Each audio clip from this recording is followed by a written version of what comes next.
Hey leaders, I'm your coach Adam, here to have an honest talk about leadership, the obstacles you might face, and how to refine your leadership skills to help you become the leader I know you are. So let's grab a drink, sit back, relax, and have a chat. Good evening, ladies and gentlemen, and welcome to another episode of the podcast. Today we are going to be chit-chatting about collectivism versus individualism in leadership. And so without further ado, let's get right into it. So first and foremost, what the hell is collectivism and what the hell is individualism? Individualism is very much a me mindset. It is all about the self or the individual. You can tell when somebody has an individualistic mindset because they talk about me, I, what I can get out of it, my pay, how I'm benefiting, what do I want out of it. And this differs from a collectivist mindset, which is all about the group or the collective. And that is, and you hear it when people talk about, well, how do we benefit from this? Where are we going from it? What do we want to get out of it? And it's about the group and not the individual. And you tend to see this more accurately represented in the world, particularly in East or North America versus Asia. And so in North America, we have very much a individualistic mindset, which is all about me. And in Asia, they tend to have much more of a collectivist mindset, which is about the group and us. And this particularly reared its head during COVID, interestingly enough, because in North America, we have very much a individualistic mindset. And so when COVID vaccines came out, everyone was asking, well, what do I get out of it? Why do I have to receive it? Why? This is my body. I can do what I want with it. And they were only thinking about themselves. And then if you heard a lot of the conversation that were happening in these Asian countries, it was very much more of a, well, I will get it not because I want to get it, but because I am working with people that may be affected by COVID. I will get the vaccine because I want to ensure the health and safety of the group of people that I am working with, which is a very different discussion and mindset. And so how does this kind of all pertain into leadership? Well, leadership, interestingly enough, when people first get into a leadership role, they come in with a individualistic mindset. Most leaders, for better or for worse, get into leadership because they are very individualistic. They want to climb the corporate ladder. They want more money. They want more status. They want all the perks and benefits. But it's all about me and the individual. But the thing about leadership is it's not about individualism. Leadership's all about collectivism. And it's all about the people and the group that you're working with. And so for most leaders, when they first start off as an individual, and then they have to slide on the scale, because the thing about what we're talking about is it's not black and white. You're not an individualist and you're not a collectivist. It's actually a scale where you are somewhere in between. And we typically, in a leadership role, need you to lean more towards that collectivist mindset. And the reasoning for that is, again, you are responsible for the people that you are leading. Yes, they are responsible to you, but you are far more responsible to them because in some cases, depending on the leadership position, you might literally have their life in your hands. And you might think this is an over-exaggeration, but a classic example of this would be the military. If you are an officer, especially the higher you go, you are going to have to make decisions that could get people killed every single day, depending on if there's a war or conflict going on. Another example of this would be in the medical system. If you're a leadership or in a management position, and you're on a unit that's working with a very serious or deadly outbreak, you have to make choices that could potentially cause people to get very sick, ill, and or die. And so as a leader, we are responsible to the people that we lead. And if that sounds very scary to you, if that sounds very intimidating, I would say to you, don't be a leader. Because at the end of the day, everybody deserves good leadership. And if you don't want to be responsible to people, like, don't be a leader. Like, honestly, just stop, put it down, change your goals. And that's why leadership tends to be very intimidating and daunting for a few people, because, again, we have huge responsibilities to these individuals. So to kind of add a little bit more onto this in regards with our responsibilities as a leader, we are also responsible for creating unity and creating a safe environment for our team. We're essentially, one of our big jobs is to protect our team. And the thing is sometimes those choices or decisions that we have to make in a leadership role are counterproductive to what we want as an individual. What we want as a collective can sometimes hurt the individual. And so an example of this is Nintendo. Nintendo was facing huge losses in regards with profits. And they were kind of stuck with a choice. Things were unsustainable and weren't working well. And so they kind of were looking at staff layoffs. Just cutting staff, trimming the fat, that's the way to go. But what was interesting was their CEO at the time looked at what was going on, and he had very much that collectivist mindset. And he said, you know what? Instead of trimming the fat, instead of cutting those jobs, I am willing to take a pay cut to save those people. And that's what we're talking about when we say sometimes what's beneficial to the individual is not beneficial to the collective. And that pay cut hurt the CEO. Like, let's be honest, he lost hundreds of thousands of dollars, if I remember correctly, on this pay cut. But in turn, he helped protect those that he was in charge of. And so again, this is why it's very important to have that collectivist mindset, because if we stick in that individualistic mindset, we're not going to be able to make those tough choices for the group, for the people that we're working with. And so to kind of expand upon that, let's chit-chat a little bit about what happens if we stay in an individualistic mindset and we never make that leap, we never make the jump. Well, in an individualistic mindset, we tend to look for the benefit of us, which ultimately will give us these short-term gains that can be quite lucrative and profitable, but it will give us long-term sacrifices and a lot of hardships. So individuals that tend to be very self-centered and me-focused, you'll notice that they have a destroyed reputation. They get slandered. They make a lot of money, but then at the end of the day, they can never work in the industry ever again. And an example of this is there was a gentleman that worked for a pharmaceutical company. Martin, I can't remember his last name off the top of my head. I think it was Shrek.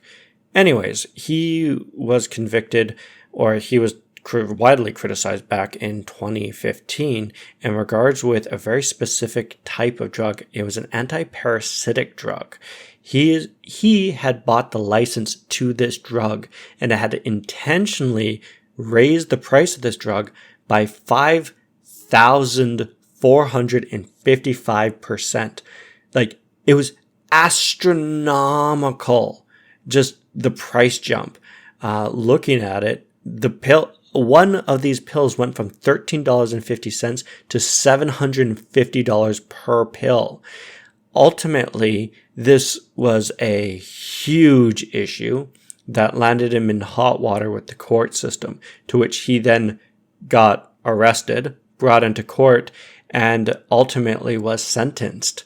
So he made all this money, he made all these profits in such a short amount of time, but at the end of the day, he ended up having to spend something like 7 years in prison and have to pay over $70 million in fines for this decision to essentially price gouge his customers. And this was a classic example of an individual that was thinking only about himself. And like, he will never be able to work in the pharmaceutical industry. He might be able to find work somewhere else, but he's done in that industry. And he might be done pretty much in any respectable industry. But that's neither here nor there. So the consequences to these can be quite real. And if we also take a look at other consequences that you might face as a leader, if you stay in an individualistic mindset, it could potentially lead to your death. And you think that is an exaggeration, but it is not.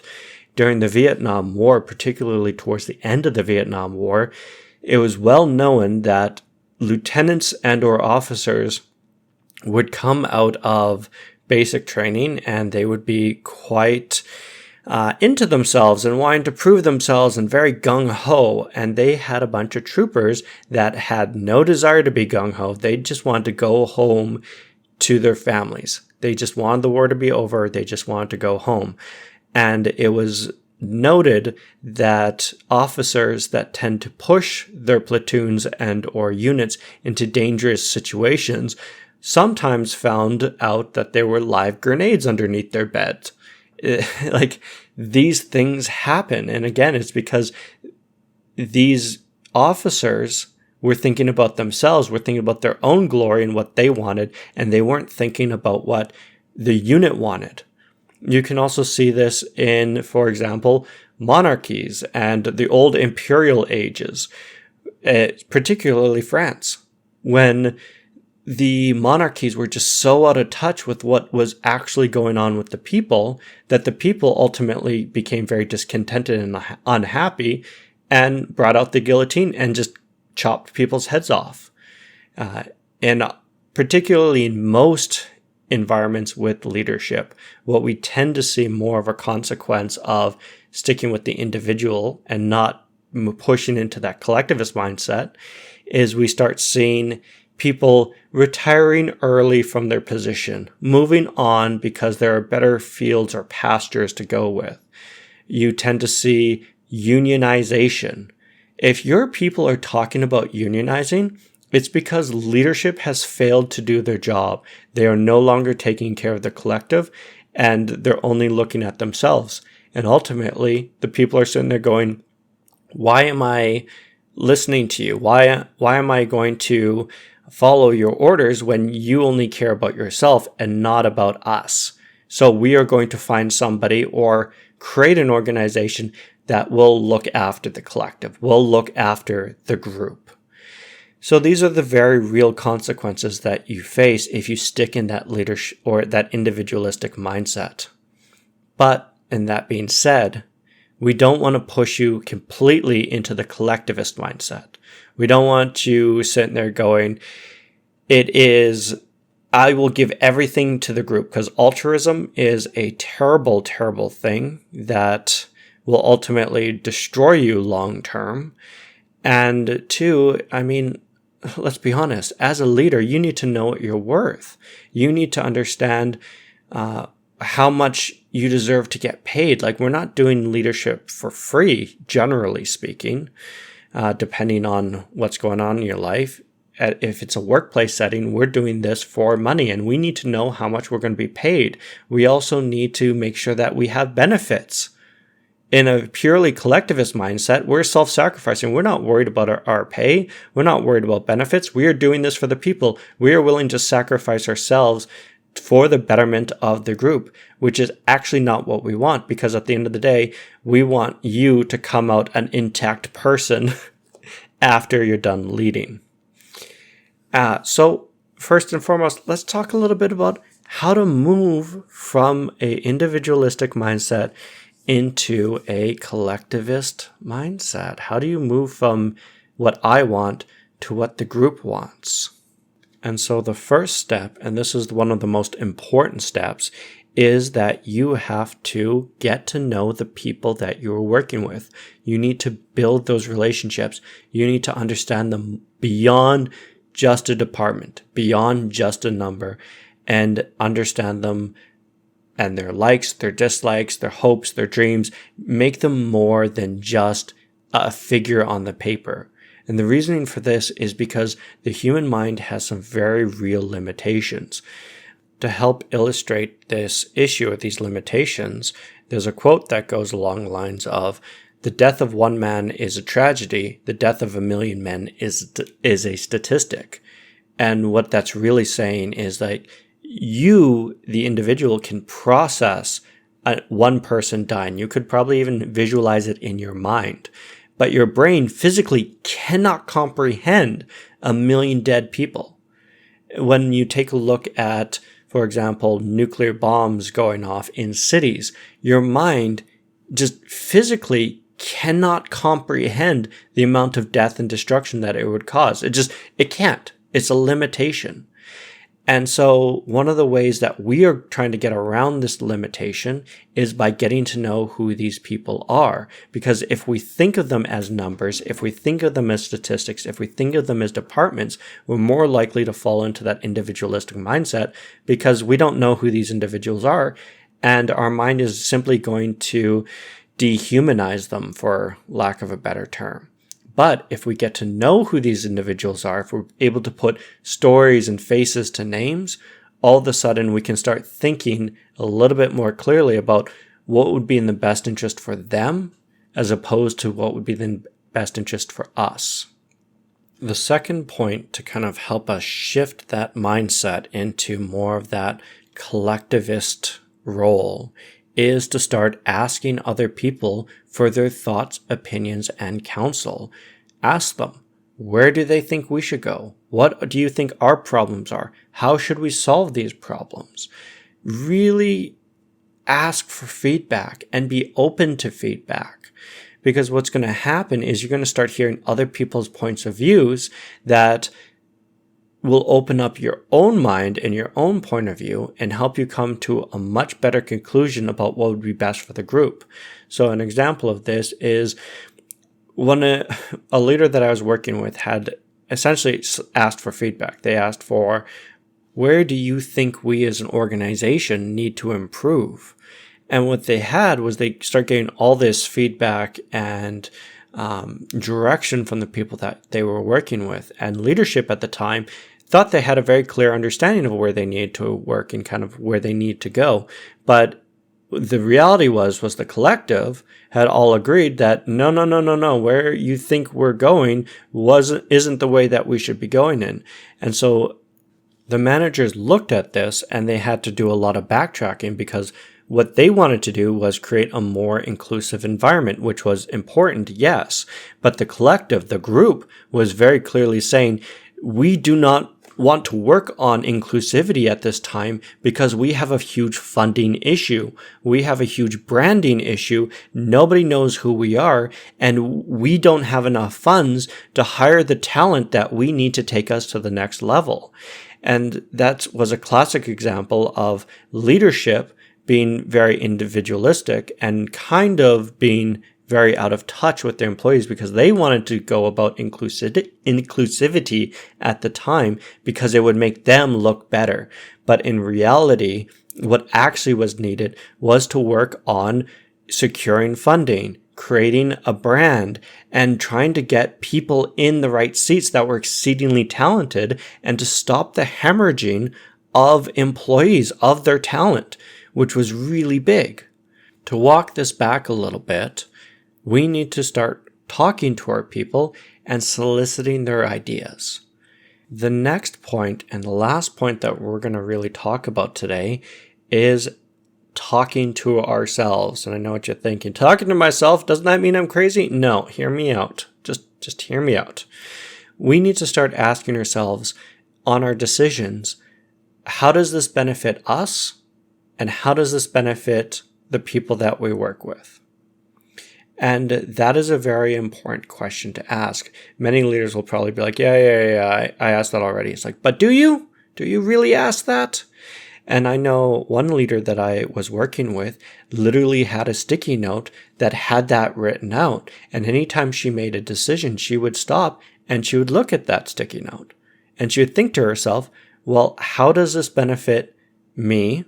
And what am I getting out of it? And how does this benefit the people that I'm working with?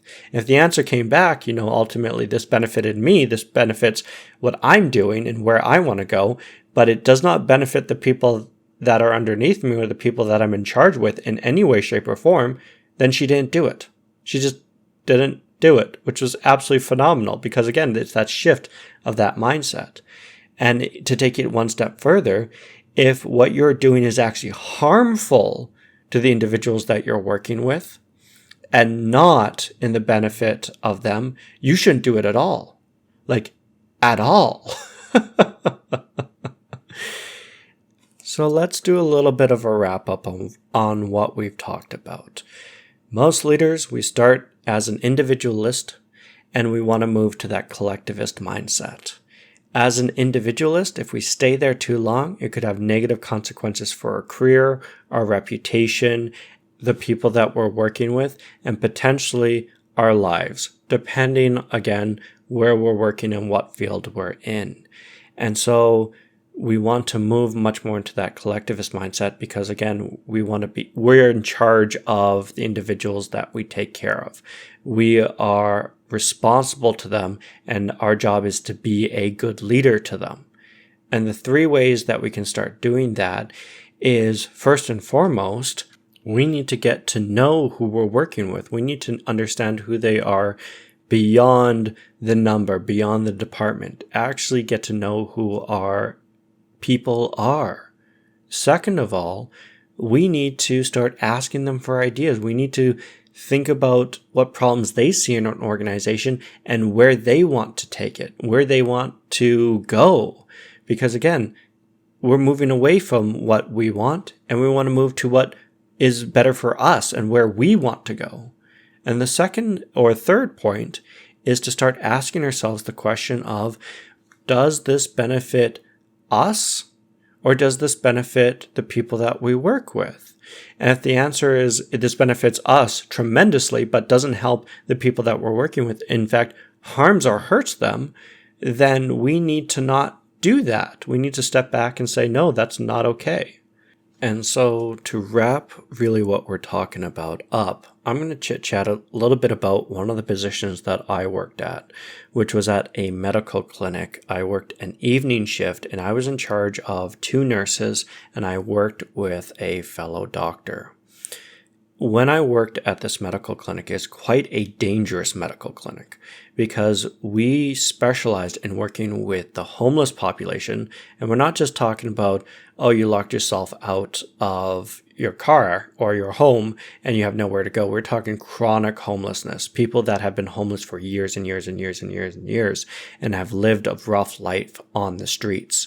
We worked with drug addiction. It was not uncommon, not unheard of to have people shooting up in our washrooms. We had individuals one time literally doing a line of cocaine in my waiting room, and we would have drug dealers waiting outside our health center willing to sell drugs to our patients, to be honest. And the mentally ill, because again, when you start getting into homelessness, especially in Edmonton, the homeless population has mental illness baked in. And so it wasn't uncommon to have people on one that they would be super duper high, but also have paranoia, hallucinations. And I'll be honest with you, we had one gentleman lock himself in the washroom and pull a knife on everybody, and we had to call 911 because he was threatening to cut off people's or patients' faces. So kind of to give you an idea of what we were working with. I know myself, I have had a glass bowl thrown at my head. I've been sexually assaulted. I've been physically assaulted. It was not uncommon to hear stories. For example, I had a colleague that had a phone thrown at her head because she told a patient that he wasn't allowed to use the health center's phone, which is kind of bizarre. So anyways, it's a very dangerous environment that we are kind of working in. And I'm in charge of the evening shift.